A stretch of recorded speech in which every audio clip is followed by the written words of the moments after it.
Fala pessoal, tudo beleza? Sejam bem-vindos aqui a mais um vídeo do canal.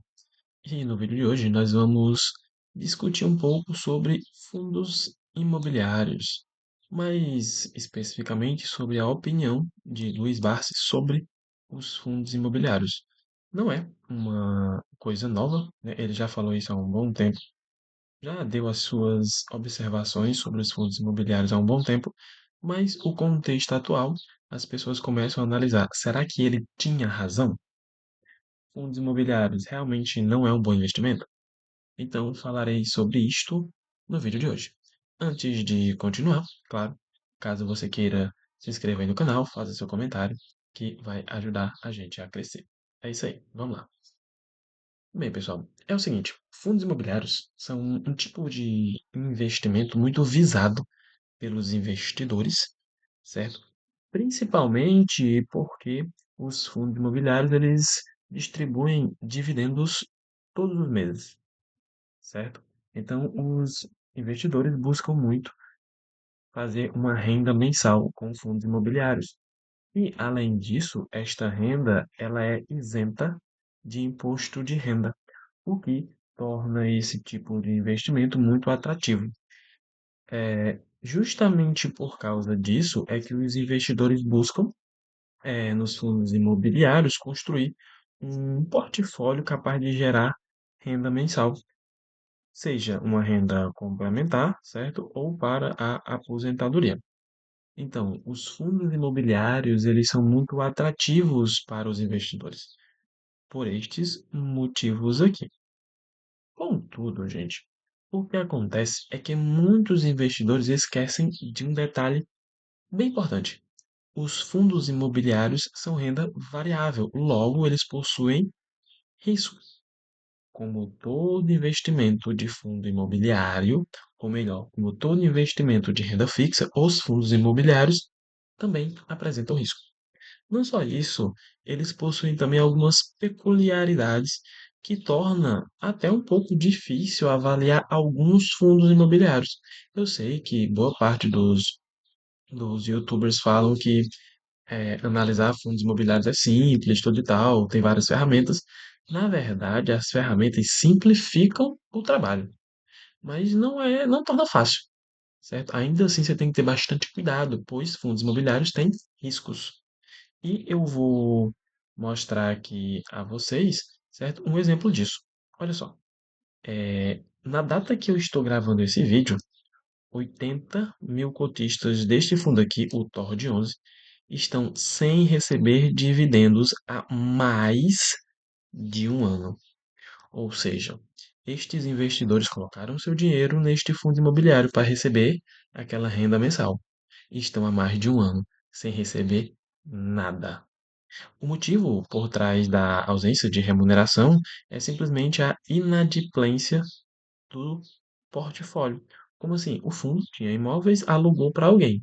Este alguém não está conseguindo pagar os aluguéis. Consequentemente, ele não tem o que repassar para as pessoas que investiram naquele fundo. A última remuneração que aconteceu foi em fevereiro, mas em fevereiro de 2023. Eu estou gravando esse vídeo em 2024. E mesmo assim foi uma merreca, 5 centavos por cota. Então, olha só o risco que você está correndo. E é importante levar isto em consideração antes de investir em um fundo imobiliário. Foi neste contexto, certo, que voltou à tona a discussão sobre o que Luiz Barsi falou sobre fundos imobiliários. Primeiro, quem é Luiz Barsi? Simplesmente o maior investidor pessoa física da B3. E o que que ele disse? Ele simplesmente chamou os fundos imobiliários de conto do vigário. Não, isso meio que fez com que ele recebesse várias críticas dos defensores dos fundos imobiliários, mas olha só por que que ele disse isso. Ele disse isso porque ele acredita que as taxas, tanto de administração quanto de performance, elas favorecem apenas os gestores e não os investidores. E, gente, vamos analisar bem que ele não está totalmente errado, certo? Tem fundos que cobram taxas absurdamente altas e que passam tempos e tempos sem fazer uma movimentação sequer na carteira.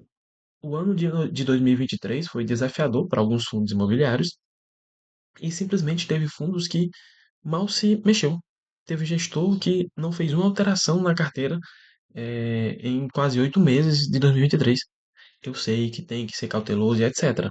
Mas você está vendo o patrimônio do fundo ruir e você não faz uma movimentação, gente, isso é muito errado.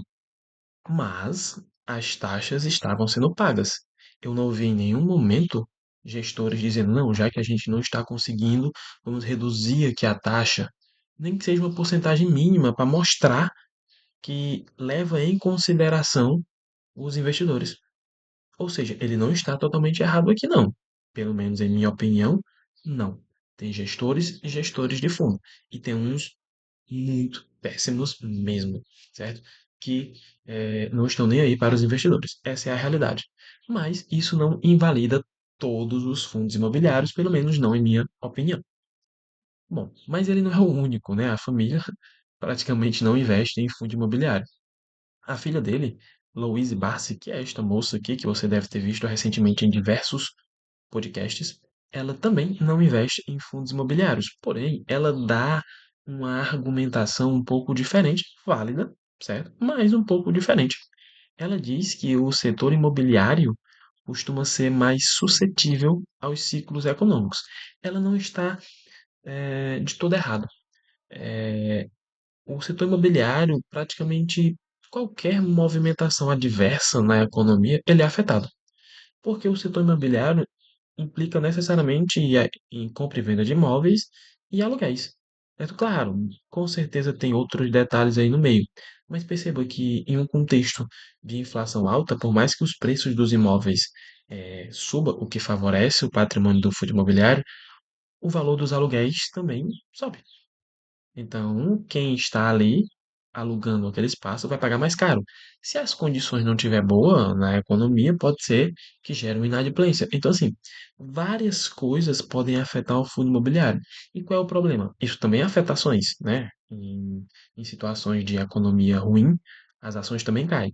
O problema é que normalmente o ganho de valorização com ações é maior. As ações caem, mas se for uma ação eh, de boas empresas, ela tende a se valorizar ao longo do tempo. Enquanto que as cotas dos fundos imobiliários, eles se mantêm mais ou menos constante ao longo do tempo. Claro, tem aí uma valorização do patrimônio baseado na inflação, tudo e tal, mas ainda assim nada comparado às ações. Então, você tem o mesmo risco, né? Estou dando o mesmo risco aqui bem entre eh, parênteses, certo? Bem entre aspas, na verdade. Não é exatamente o mesmo risco. Mas essa movimentação pode acontecer nos dois casos. Só que a valorização maior tende a acontecer nas ações. Então, nesse caso, ela está um pouco certa também. Mas isto invalida investir em fundo imobiliário? Você pode estar se perguntando: vale a pena investir em fundo imobiliário para ter uma renda passiva, sendo que eu posso não receber aquele dividendo? A verdade, pessoal, é que depende. O fato daquilo ter acontecido com aquele fundo específico não quer dizer que vai acontecer com todos os fundos, certo? Na verdade, aquele fundo específico, da última vez que eu olhei, era o único que estava há tanto tempo sem pagar dividendos, certo? Era o único. Mas hoje, quando eu gravo esse vídeo, talvez já tenha surgido outro, ou sei lá, mais um, mais dois, mais três, não sei, não fazendo a menor ideia. Não fui olhar isso. Mas mesmo assim, são muitos fundos listados. Para dois, três ter dado este tipo de problema tão grave, certo? É, não é tão comum, tá ok?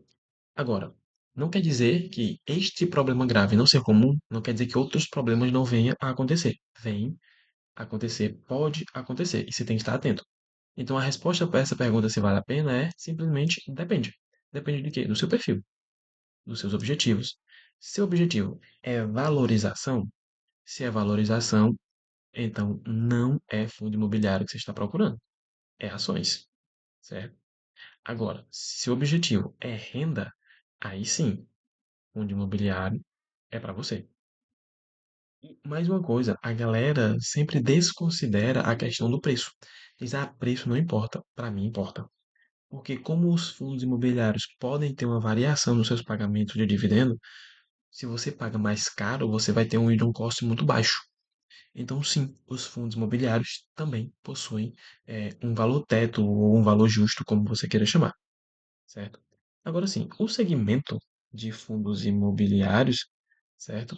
Eles têm, sim, ativos bem interessantes, só que, do meu ponto de vista, eles são complementares às ações de um portfólio ou do seu portfólio como um todo. É, eu não acho interessante ter apenas fundos imobiliários na carteira. Ah, mas eu quero. Tudo bem. Eu não acho interessante. Eu acredito na diversificação. Por quê? Porque sim, você estará exposto ao risco de fundos imobiliários, exposto ao risco de ações, mas vai ter renda fixa, vai ter eh, um ETF, vai ter mais coisas na sua carteira, no seu portfólio, que vai aliviar aquela movimentação. Então, estar exposto apenas ao FII, eu acho um baita de um risco. Então, vale a pena? Vale, mas depende do seu perfil, do seu objetivo, certo? E, principalmente, saber escolher um bom fundo imobiliário. Eu tenho 10 fundos na minha carteira, certo? Sim, não pagam os maiores dividendos da bolsa, porém não tem tanto esse problema de vacância, não tem tanto esse problema de queda brusca dos dividendos. Por quê? Porque eu soube escolher. Então, é um erro que muita gente comete é escolher o fundo imobiliário apenas pelo dividend yield, ou seja, por quanto ele está pagando ali naquele ano ou naquele mês. Se você só olha aquele número, gostou e investiu por causa disso, pode ser um problema, pois ele pode não repetir aquele pagamento, certo? Então você tem que avaliar um fundo imobiliário de acordo com o que ele tem dentro. Se ele paga bem, você tem que saber de onde vem aquele retorno. Esse retorno, ou seja, esse valor pago tende a se manter com o tempo? Você tem que analisar essas coisas. Você não pode só chegar lá e escolher porque está com dividendo alto e pronto. O ideal é que você analise o fundo para não cometer esse erro. Então, pessoal, é isso. Agradeço, certo? Se vocês gostaram da discussão até aqui, não se esqueçam de se inscrever no canal. Até a próxima. Valeu. Fui.